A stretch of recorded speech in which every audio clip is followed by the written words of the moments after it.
ஏன் நாம ஜெபிக்கணும்? எதற்காக ஜெபம் தேவை என்று வேதம் சொல்லுகிறது? ஜெபம் என்பது இந்த உலகத்தில் எல்லா மதத்தினரும் செய்தாலும் பிதாவாகிய தேவனிடத்தில் கர்த்தராகிய இயேசு கிறிஸ்து மூலமாக சென்று தங்கள் விண்ணப்பங்களுக்கு பதிலை, அற்புதங்களை, அடையாளங்களை பெறுகிற ஒரு விசேஷித்த மார்க்கமாக கிறிஸ்துவம் இருக்கிறது. எல்லா மார்க்கங்களிலும் அற்புதங்கள், அடையாளங்கள் உண்டு. எல்லா மார்க்கங்களிலும் வியாதிகள் குணமாகிறது. ஆனால் வேதத்தில் சொல்லப்பட்டிருக்கிற நம்முடைய தேவனாகிய கர்த்தரை போல அற்புதங்கள் உலகத்தில் எந்த மதத்திலும் நடந்ததில்லை. உலகத்தில் எந்த மதத்திலும் ஒரு கடலை இரண்டாக பிளந்து அதன் வழியாக தேவன் ஜனங்களை நடத்தினதில்லை. 40 வருடங்கள் ஜனங்களுக்கு வனாந்தரத்திலே தண்ணீர் கொடுத்ததில்லை, அப்பத்தையும் காடையும் கொடுத்ததில்லை. மரித்தோரை இவ்வளவு அதிகமாக எழுப்பின ஒரு மார்க்கம் கிறிஸ்தவ மார்க்கம். கோடிக்கணக்கான வியாதிஸ்தர்கள் அன்றும் இன்றும் சுகம் பெறுகிற மார்க்கம் கிறிஸ்தவ மார்க்கம். இப்படி உலகத்தின் எல்லா மதங்களை பார்க்கிலும் விசேஷமான நிரந்தரமான சுகத்தையும் பலத்தையும் நன்மைகளையும் வாழ்க்கையில் அற்புத அடையாளங்களையும் பெற்றுக் கொடுக்கிற ஒரு சிறந்த மார்க்கமாக தேவன் இந்த மார்க்கத்தை வைத்திருக்கிறார். இந்த மார்க்கத்தினுடைய முதுகெலும்பாக, இந்த மார்க்கத்தினுடைய இயங்கு சக்தியாக தேவன் வைத்திருப்பது ஜெபம்.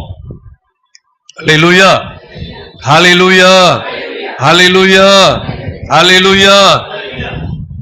ஏன் நாம் ஜெபிக்க வேண்டும் என்று சொன்னால், இந்த உலகத்தின் எல்லா நன்மைகளுக்கும் காரணகர்த்தாவாக இருக்கிற the source of power, the source of blessings, the God who is the source of everything should be get connected. To be connected with God, that is the prime source of the prayer. ஜெபத்தினுடைய பிரதானமான நோக்கம் எல்லா நன்மைகளின் காரணகர்த்தாவாக இருக்கிற பிதாவாகிய தேவனோடு தொடர்பு கொள்ளுதல். சத்தமா சொல்லுங்க, தொடர்பு கொள்ளுதல். சத்தமா சொல்லுங்க. இந்த தொடர்பினுடைய அளவுக்கு தக்கதாகத்தான் நம்முடைய விசுவாசம் இருக்கும்.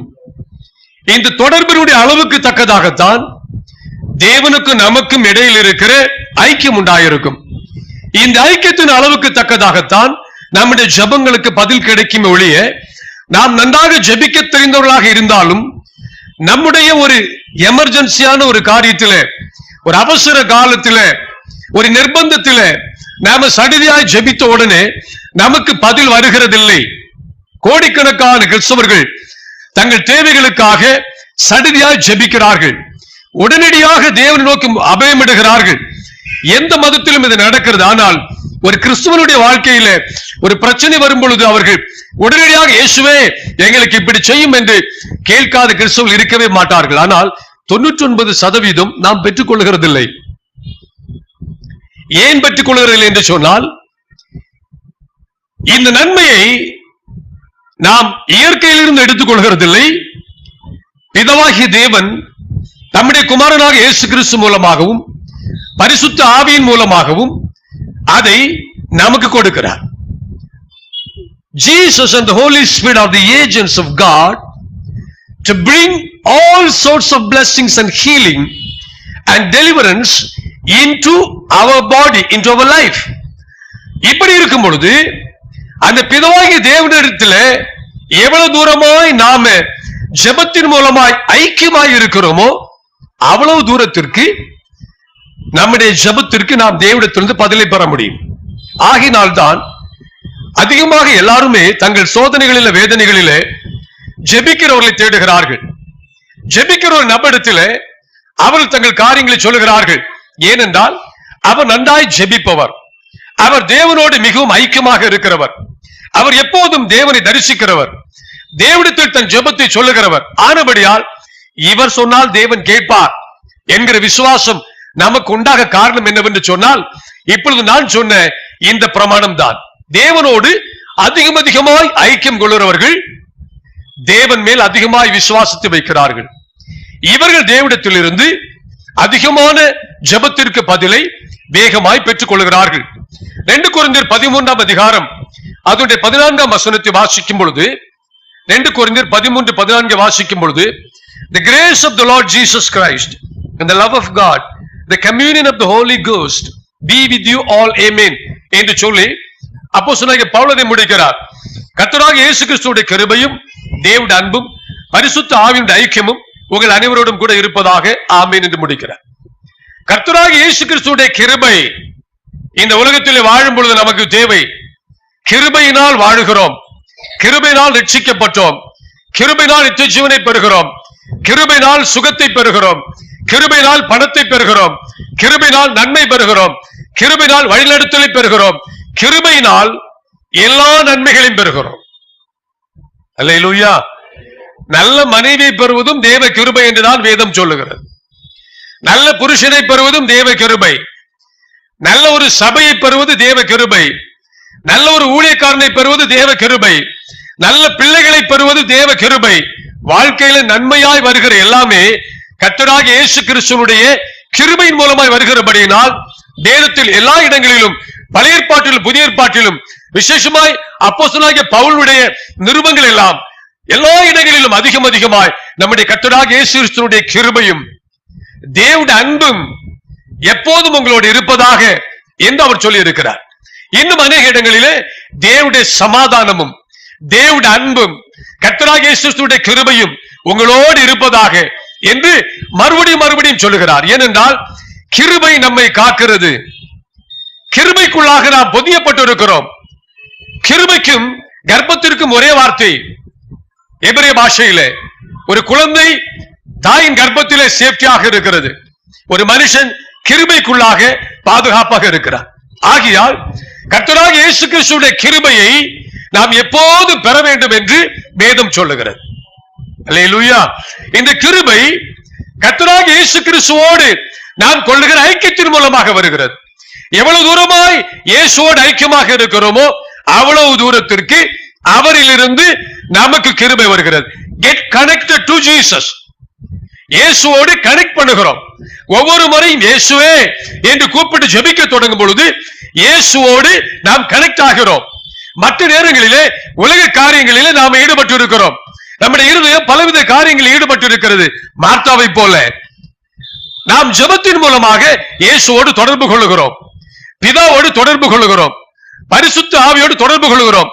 இந்த தொடர்பு வரும் பொழுது தேவனுக்கு நமக்கும் இடையிலே ஒரு கனெக்ஷன் உண்டாகிறது. அதன் மூலமாய் தேவனிடத்தில் இருந்து கிருபையும் சமாதானத்தையும் இரக்கத்தையும் சுகத்தையும் பலத்தையும் நன்மையும் நாம் தேவனிடத்தில் பெறுகிறோம்.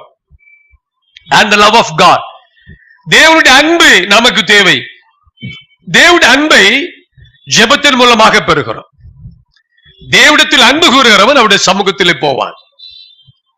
தேவனிடத்தில் அன்பு கூறுகிறவன் தேவனோடு சந்தோஷமாக பேசுவான். தேவனை சந்திக்க வேண்டும் என்று அவன் விரும்புவான். தேவ சமூகம் அவனுடைய இன்பமாக இருக்கும். தேவனிடத்தில் அன்பு கூறுவதால் மட்டுமே தேவனிடத்தில் ஜெபம் பண்ண முடியும். என்ன சொன்னேன்? ஜெபம் என்பது ஒரு அன்பின் பாஷை. மீட்டிங் முடிஞ்சோன்னு உங்களுக்கு அன்பு இருந்ததுன்னா நீங்க என்கிட்ட வந்து பேசுறீங்க. பேசாம போறவங்க அன்பு இல்லை அப்படி இல்லை. அதனால சிலர் பேசாம போக மாட்டாங்க. எந்த சபையில அப்படித்தான். ஒரு கன்வென்ஷன்ல பார்த்திருக்கிற எத்தனையோ ஆயிரக்கணக்கான மக்கள் இருப்பாங்க. சிலர் வந்து நிற்பாங்க. வந்து நின்று அந்த பிரசங்கம் நல்லா இருந்தது, எங்களுக்கு ரொம்ப பிரயோஜனமா இருந்தது, அதுல நான் சுகம் பெற்றேன், என்னுடைய வாழ்க்கையில் நடந்த ஒரு காரியத்தை நீங்கள் சொன்னீர்கள் என்று ஏதாயிலும் ஒன்றை சொல்வதற்கு அவங்க நிற்பாங்க. ஆனா ஏற்கனவே சுகம் பெற்ற அநேகர் சுகத்தை பெற்றுவிட்டு போயிருப்பாங்க. இதெல்லாம் அன்பினுடைய கூறுகள். ஜெபம் என்பது அன்பினுடைய ஒரு கூறு, அன்பினுடைய ஒரு சுபாவம் தான் ஜெபம். மனுஷனுக்கு பாருங்க, சிலருக்குடைய சுபாவங்கள் ரொம்ப வித்தியாசமா இருக்கிறதை பார்த்திருக்கிறேன். கடந்த மாதத்துல நான் எடியூர் போய் சித்தப்பா வீட்டுல ஜெபம் பண்ணிவிட்டு இறங்கி நடந்து வருகிறேன். ஞாயிற்றுக்கிழமை அன்னைக்கு நான் சஃபாரி போட்டிருந்தேன், கிரே கலர் சஃபாரி போட்டிருந்தேன். இறங்கி நடந்து வேகமா வரும்போது அந்த அந்த மில்க் பார்லர் மில்க் கடை கழிஞ்ச உடனே ஒருவர் வேகமா வீட்டுக்குள்ள வந்து ஓடி வந்தார். கதவை திறந்து ஓடி வந்தார், கேட்டு திறந்தார். நான் நின்று அப்படி பார்த்தேன். சார் 1 நிமிஷம் அப்படின்னார். நான் நின்னேன். அவரு என்கிட்ட வந்து இந்த சஃபாரி ஷூட்டிங் சூப்பரா இருக்கு அப்படின்னார்.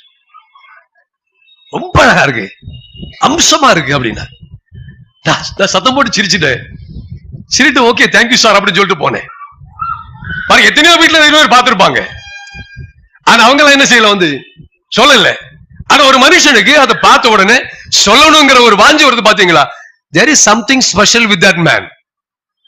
அல்லேலூயா. சுபாவத்தில் எங்கேயோ ஒரு விசேஷம் இருக்கிறது. இதே மாதிரிதான் நானும் ஏதாவது ஒண்ணு பார்த்தேன்னா அவங்க கிட்ட நல்லா இருக்குன்னு சொல்லலைன்னா தூக்கம் வராது. ஏதாவது ஒண்ணு பார்த்த சொல்லணும். அது ஒரு எக்ஸ்பிரஷன் ஆஃப் லவ். இதயத்துல ஒண்ணு இருக்குது, அதை வெளியே சொன்னாதான் மத்தவங்களுக்கு என்ன செய்யும்?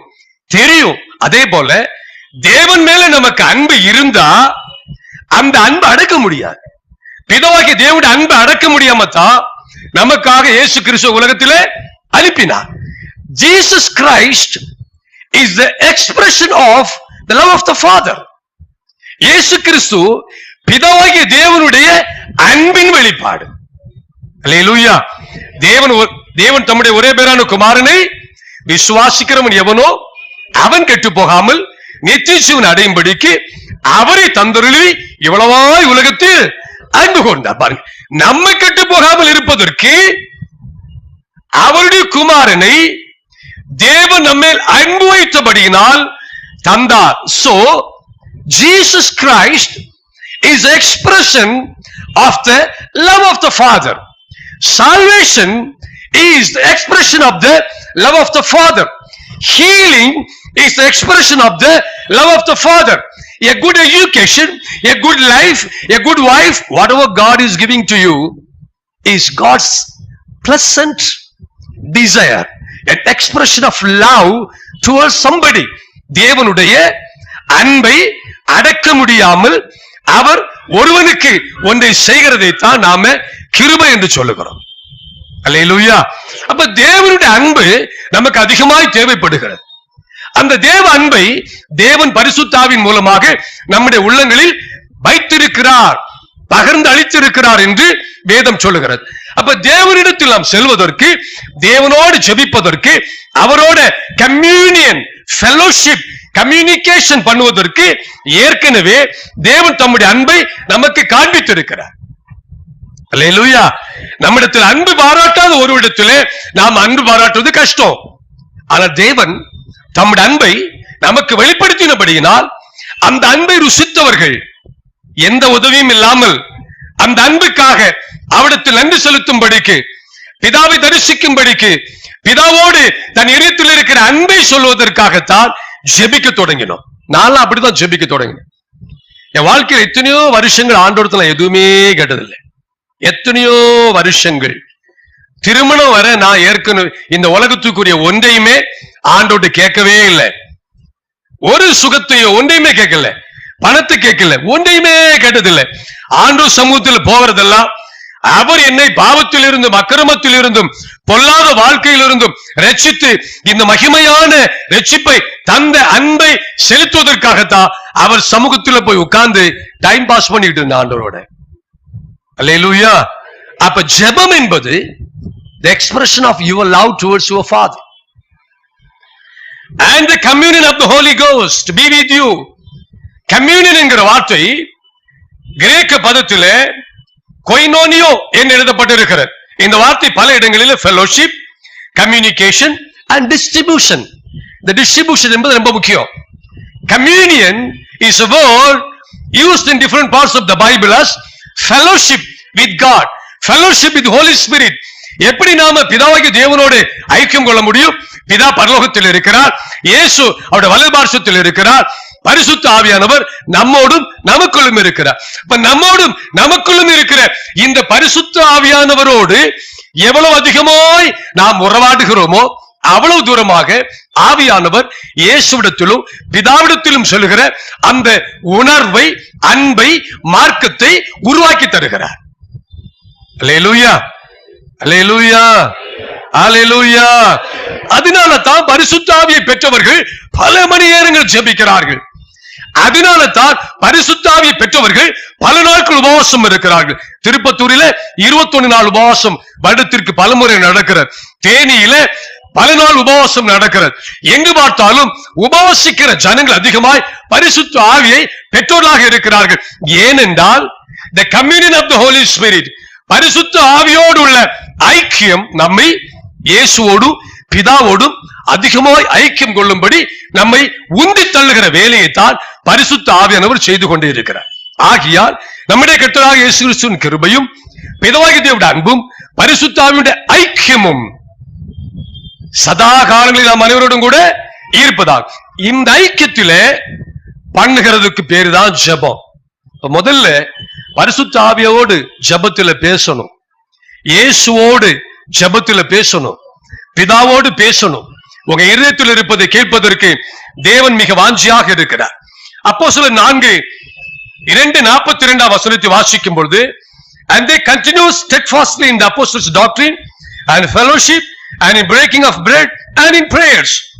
அவர்கள் அப்போஸ்தலருடைய உபதேசத்திலும் அந்யோன்யத்திலும் அப்பம் பிட்குதலிலும் ஜெபம் பண்ணுதலிலும் உறுதியாய் தரித்திருந்தார்கள்.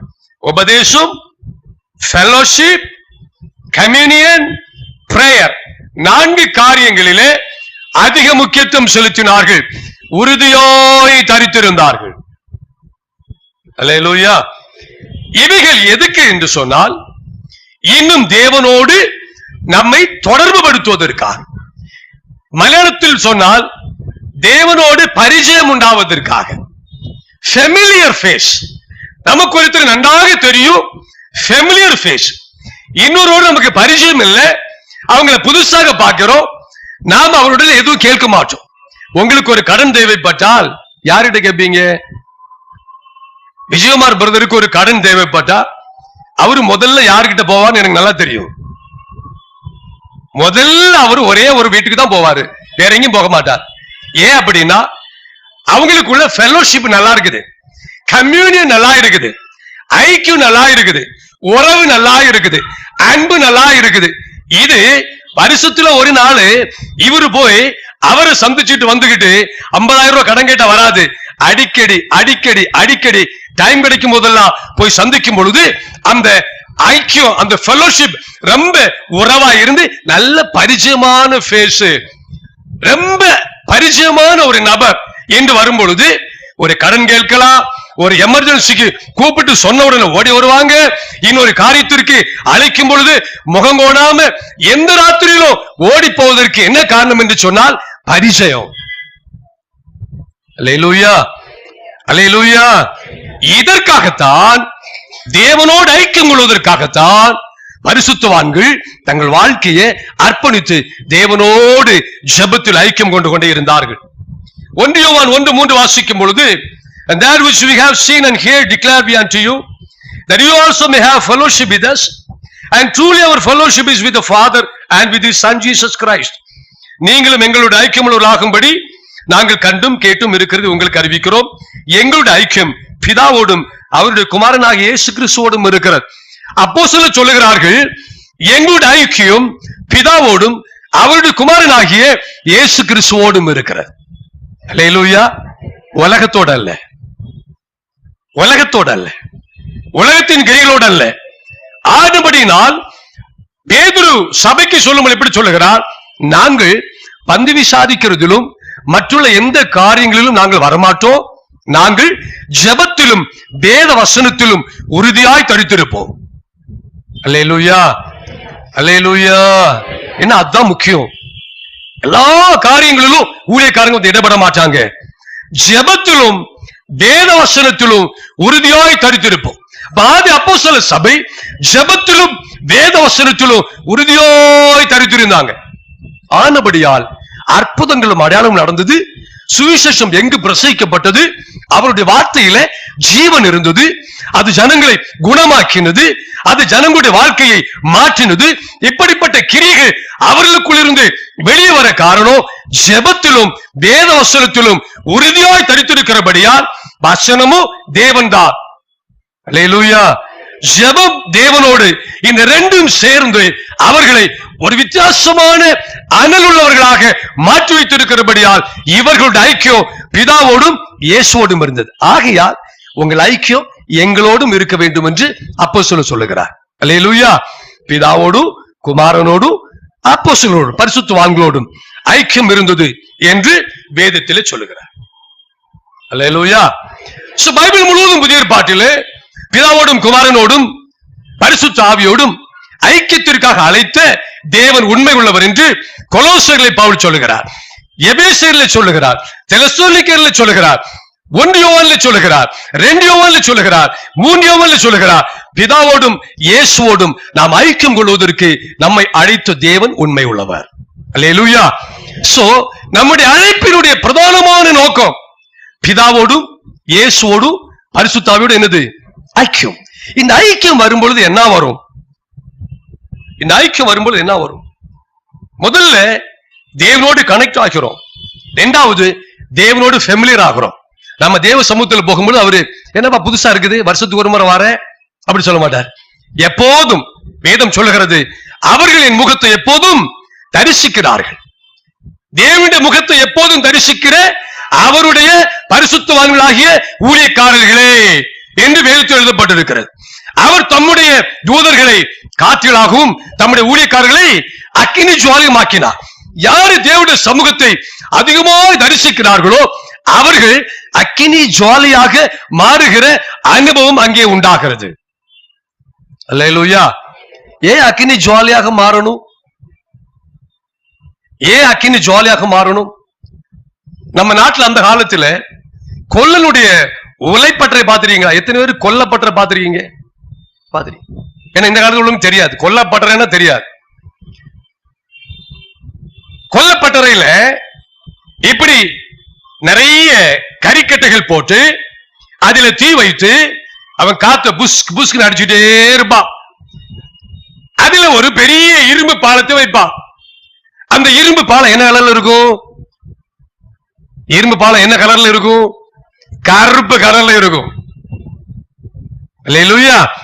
அந்த கருப்பு கலர்ல இருக்கிற வளைக்க முடியாத ஒடிக்க முடியாத அந்த இரும்பு பாலத்தை அவன் அந்த தீ மேல வச்சு தொடர்ச்சியாய் அவன் காற்று அடித்துக் கொண்டே இருக்கிறான்.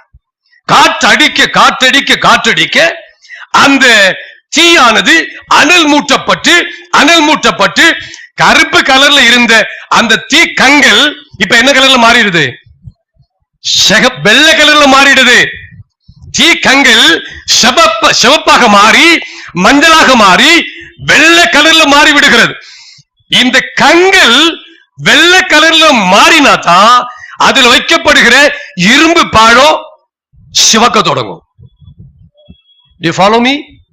நான் சொல்ல உங்களுக்கு புரியுதா? கொஞ்சோண்டு சூடா இருக்குது, கொஞ்சம் தீப்பொறி இருக்கு. இல்ல, தீக்கங்கில் நல்ல வெள்ளை கலர்ல வரக்கூடிய அளவிற்கு ஆயிற்று. அப்படின்னா அதுல வைக்கிற கருப்பு கலர் தீப்பாலம் எப்படி இருக்கும்? வெள்ளை கலர்ல மாறிடும். சிவப்பாக மாறி மஞ்சத்துண்டு ஆகி வெள்ளை கலர்ல மாறிடும். இப்படி வெள்ளை கலர்ல மாறின பிறகுதான் அதை எடுத்து அதை அடிச்சு வெட்டுக்கத்தியாகவோ கோடாலியாகவோ நம்ம ஊர் பாஷையில பிக்காயாகவோ அல்லது கத்தியாகவோ அல்லது எந்த ஒரு பொருளாக நாம் கேட்கிறோமோ அந்த பொருளாக அதை வளைக்கவும் ஒடிக்கவும் அதோட ஷேப்பை மாற்றவும் முடிகிறதற்கு ஒரே காரணம், அது அக்கினியினால் சூடாக்கப்பட்டு அது பழுத்து நல்ல வெள்ளை கலர்ல அக்கினி ஜுவாலியாக மாறும் பொழுதுதான் it will be flexible. Do you follow me? சொல்ல உங்களுக்கு புரியுதா? இப்ப பாருங்க, இத எப்படி வேணாலும் அடிக்கலாம், ஊசியாக அடிக்கலாம். இவ்வளவு பெரிய இரும்பு பாலத்தை அடிச்சு ஊசியாக மாற்றலாம், எதாக வேண்டுமானாலும் மாற்றலாம். நாம மாம்சத்துல இரும்பு பாலத்தை விட மோசமானவர்கள். பக்கத்துல பார்த்து சொல்லுங்க, பக்கத்துல பார்த்து சொல்லுங்க, ஒருத்தரோடு சொல்லுங்க.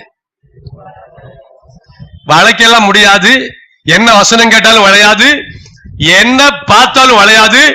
அது கடக்காதான் நிற்கும், பிளெக்சிபிளா இருக்கும். ஒரு தட்டுப்பட்டால் நம்ம உடம்பு வலிக்கும், ஒன்றுமே செய்ய முடியாது, யூஸ்லெஸ். அதை ஒன்றுமே செய்ய முடியாது.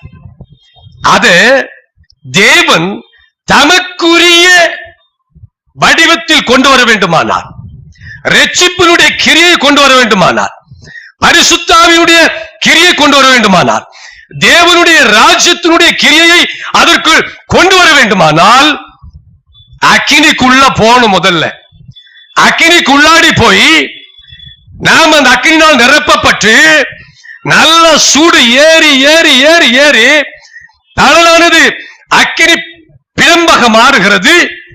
அந்த பாலமும் வெள்ளக்கல்லில் மாறுகிறது போல ஜெபமானது தொடர்ச்சியாய் நம்முடைய வாழ்க்கையில் கிரியை செய்யும் பொழுது அது நம்மை புது சிருஷ்டியாக மாற்றுகிறது. அல்லேலூயா, ஹalleluya. ஜெபிக்கல வாழ்க்கை மாறவே செய்யும். ஜெபிக்கல உன்னால தேவனாலே மாத்த முடியாது. தேவனாலே உன்னை மாற்ற முடியாது. ஜெபிக்கிறவனால தேவனால மாற்ற முடியும். ஜெபிக்கிறவனால தேவனுடைய மனசையும் மாற்ற முடியும். அல்லேலூயா. ஜெபிக்கிறவனை தேவனால் மாற்ற முடியும்.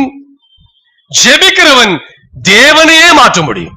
பைபிள்ல செய்ய மாட்டேன்னு தேவன் சொன்ன எத்தனையோ காரியத்தை ஜெபித்ததுனால செய்திருக்கிறார்.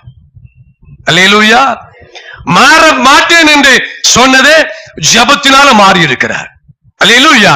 ஏன் அப்படின்னா ஒரு மனுஷன் தேவனிடத்துல போகிற, ஆண்டவரே நீர் இப்படி சொல்லிட்டீரே, நீர் அதை மாற்றும். அவர் பார்க்கிறார், அப்படி யார் வந்திருக்கிறா? மோசே. அவன் எப்போது என் முன்னாடி நிக்கிறான். அவன் கேட்டா நான் வேண்டான்னு சொல்லுவேனா? அவன் கேட்டா நான் மாட்டேன்னு சொல்லுவேனா? முடியாது. ஆனா அப்படின்னா இறங்கி விடுகிறார். இதுதான் அடிக்கடி எப்பொழுதும் சமயம் கிடைத்தாலும் கிடைக்காவிட்டாலும் ஜெபிப்பதற்கு நம்முடைய நேரத்தை செலவிட்டா நம்முடைய வாழ்க்கையில பெரிய மாற்றங்களை, சுபாவிக மாற்றங்களை தேவனால் கொண்டு வர முடியும். அல்லேலூயா, ஹalleluya, ஹalleluya, ஹalleluya. எது செய்தீங்களோ செய்யலையோ ஜெபிக்கணும். சத்தமா சொல்லுங்க, சத்தமா சொல்லுங்க, சத்தமா சொல்லுங்க, சத்தமா சொல்லுங்க, சத்தமா சொல்லுங்க. ஜெபிக்கணும். ஜெபிக்க முடியும். ஜெபிக்கணும்னா ஜெபிக்க முடியும். பாரு, நான் வீட்டுல இருக்க நாட்கள் எல்லாம் என்னோட வீட்டுல பாக்குறது உண்டு. கரெக்டா 2:45 3 மணிக்கு என்னுடைய மனைவி எழும்பிடுவா. எழும்பி வீட்டுக்குள்ளே ஒரு அழகான ரவுண்டு படி இருக்கு, ஸ்டெப்ஸ். அதுல கீழே 2வது படியில் உட்கார்ந்துக்கிட்டு ஒரு டைரி, ஒரு குறிப்பு, ஒரு அறிக்கை எடுத்து வச்சுக்கிட்டு சும்மா பகல்ல ஜெபிக்கிற மாதிரி ஜெபிக்கிறா. தூங்கவும் இல்ல, கொட்டாய் விடவும் இல்ல, உறங்கி விடவும் இல்ல. பகல்ல ஜெபிக்கிறது மாதிரி டெய்லி 2:45 3க்கு எழும்பி 5 5:30 6 மணி வரைக்கும் அவாடு ஜெபிக்கிற. நான் சில நினைப்பேன், இவ ஜோமணி ஏதாவது நடக்குதா அப்படின்னு. நான் பிறகு நினைக்கிறேன், ஒருவேளை இவ ஜெபிக்கிறதுனால நம்ம உயிரோட இருக்கிற மாதிரி இருக்கும். நம்ம இவ்வளவு தூரம் இருப்பதற்கு காரணமே இந்த ஜோமாக இருக்கலாம். பகல்ல ஜெபிக்கிறவன் அவ கொட்டாய் விட நான் பார்த்தது இல்ல, தூங்குறதும் இல்ல, பகல்ல ஜெபிக்கிறது மாதிரி ஜெபிக்கிற. அதாவது ஜெபிக்கணும்னு நினைச்சா ஜெபிக்க முடியும். அல்லேலூயா. மாடு மாதிரி கடந்து 8 மணி வரை தூங்கணும்னு நினைச்சா நல்லா தூங்கலாம். 8 மணிக்கு போன் பண்ணாலும் எடுக்கிறது இல்ல அநேகர் இந்த சபையில. இந்த வாலிப பிள்ளைகள் என்ன எரும மாட்டு பறவைன்னு தெரியல, இப்படி கிடந்து தூங்குறானு. 7:30 மணி 8 மணி வரை வெயில் அடிக்கிற வரைக்கும் தூங்குறானுங்க.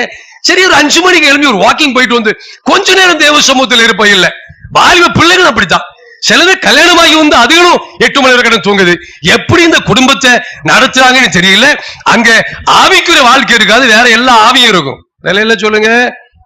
அல்லேலூயா, அல்லேலூயா. இப்ப கிறிஸ்துவுக்குள்ள வந்து கிறிஸ்துவோட ஜீவன் உனக்குள்ள வந்திருக்கு அப்படின்னா உனக்கு தூக்கம் வராது. மனுஷனுடைய சரீரத்துக்குரிய தூக்கம் தேவை. ஆனா இந்த தீப்பிழம்பாய் மாறுகிற அனுபவத்துக்குள்ள இருக்கிறவனுக்கு தூக்கமே தேவையில்லையே. அவன் இரவு பகலா ஜெபித்தாலும் இந்த சரீரத்துக்குரிய சோர்வுகள் வராது, சரீரத்துக்குரிய பலகீனங்கள் வராது. அல்லேலூயா, ஹalleluya, ஹalleluya. இந்த ஜெபத்துல தான் நீங்க அக்கினி பிழம்பாக மாறணும். கர்த்தர் உங்களை அக்கினி ஜுவாலியாக மாற்றணும். இப்படி வரும்பொழுது என்ன ஆகும்? தேவனோடு ரொம்ப இன்டிமேசி ஆயிடுவோம், ஒன்னாயிடுவோம். அதனால ஆபிரகாமை பாருங்க, தனக்கென்று வைக்கப்பட்டிருக்கிற கானானை குறித்து தேவனிடத்தில் தெரிந்து கொண்டால், தனக்கு ஒரு பிள்ளையை தேவன் தருவார் என்று தெரிந்து கொண்டால், சோதோம் கொமோராவை தேவன் அழிக்கப் போகிறார் என்பதை தெரிந்து கொண்டால், தன் மூலமாய் உலகத்தை தேவன் ஆஸ்வதிக்க போறார் என்பதை ஆபிரகாம் ஜெபத்தின் மூலமாய் தெரிந்து கொண்டார். அல்லேலூயா. ஈசாக்கை பாருங்கள், சாயங்கால வேளையானால் அவன் வயல்வெளிக்கு ஜெபிக்க போனான். அவன் அருமையான மனவாட்டிய போய் பார்க்காமலே ஆண்டவர் கொண்டு வந்து முன்ன நிறுத்தினார். அல்லேலூயா. பஞ்சகாலத்திலே தன் ஊரை விட்டு வெளியே போகாமல் அங்கேயே விதை நீ வாழ்வா என்று கர்த்தர் சொன்னார். அந்த பஞ்சகாலத்திலே விதை விதைத்து 100 மடங்கு அறுவடை பெற்றான். யாக்கோபை பாருங்கள், அவன் ஜெபிக்கிறவன். அவன் அன்று ஜெபித்து விட்டு தூங்கினான். பெத்தேலிலே தேவன் இறங்கி வருகிற தூதர்கள் இறங்கி வருகிறதையும் ஏறுவதையும் அவன் கண்டான். கர்த்தர் அவரோடு பேசினார். மாமனார் வீட்டிலே சோதிக்கப்பட்டான், அங்கே பேசினார். என்ன செய்தா ஐஸ்வர்யவானாக மாறலாம் என்று கர்த்தர் அங்கே சொன்னார். அவன் அப்படியே செய்தான். அங்கே இருந்து தன் சொந்த இடத்துக்கு திரும்பி போகும்படி சொன்னார். அவன் அப்படியே திரும்பி வந்தான். இவைகள் எல்லாம் ஜெபத்தினால் நடந்தவைகள். அல்லேலூயா, அல்லேலூயா. மோசே பாருங்கள், தேவன் மோசையோடு பேசினார். மோசே மூலமா ஜனங்கள் நடத்தினார். எல்லாம் ஜெபிக்கிறவர்கள். யோசுவாவை பாருங்கள், தானியேலை பாருங்கள். உலகத்தின் துவக்கத்திலே இருந்து முடிவடைந்த வரையிலும் நடக்கிற உலகத்தின் அரசாட்சிகளை அவன் வெளிப்படுத்தி இருக்கிறார். வெளிப்படுத்தின விசேஷத்தில் இருக்கிற அத்தனையும் தானியேல் கேபா நதி அண்டையில பாபிலோன் இருக்கும் பொழுது தரிசனங்களாக கண்டவைகள். இவர்கள் எல்லாம் ஜெபிக்கிறவர்கள். நீ ஜெபித்தா தேவன் உன் வாழ்க்கையை வெளிப்படுத்துவார். நீ ஜெபித்தா உனக்கு வரப்போகிற சோதனை வெளிப்படுத்துவார். நீ ஜெபித்தால் உனக்கு வருகிற நன்மையை வெளிப்படுத்துவார். நீ ஜெபித்தால் உனக்கு வைத்திருக்கிற அநேக நன்மைகளுக்கு நேராக கர்த்தர் உன்னை நடத்துவார். நீ ஜெபித்தா தேவன் உலகத்தின் காரியங்களை வெளிப்படுத்துவார். நீ ஜெபித்தால் வரக்கூடிய பயங்கரமான சோதனை வெளிப்படுத்துவார். நீ ஜெபித்தா இயேசுவின் வருகையே அவர் உனக்கு வெளிப்படுத்துவார்.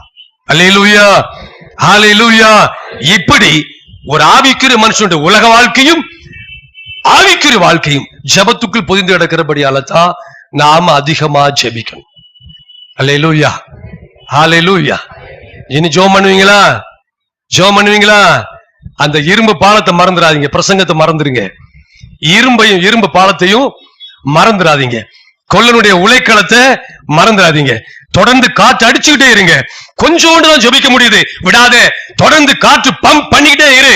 அது அது இன்னும் சோத்துக்கிட்டே இருக்கும். அந்த கனல் எல்லாம் நல்ல படிப்பாக மாறும். நீ தொடர்ந்து ஜெபத்தில் முன்னேறி கொண்டே இருக்கும் பொழுது. அல்லேலூயா. அப்புறம் ஒரு டைம் வரும், நல்லா சவுத்துருவீங்க. அப்புறம் ஒரு நிமிஷம் ஜபத்துக்கு பெரிய வல்லம் இருக்கும். ஒரு நிமிஷம் ஜபம் பெரிய காரியங்களை செய்யும், பெரிய வல்லமை செய்யும், பெரிய அற்புதங்களை செய்யும். நீங்க ரொம்ப நேரம் ஒலைக்காலத்துக்குள்ள இருக்க வேணாம். போகிற வழியில வருகிற வழியில சொல்லுற ஒவ்வொரு வார்த்தைக்கும் தேவன் வல்லமையான கிரியைகளை பதிலே உங்களுக்கு தருவார். அல்லேலூயா. கர்த்தர் உங்களை ஆசீர்வதிப்பார். நாம எழும்புவோம்.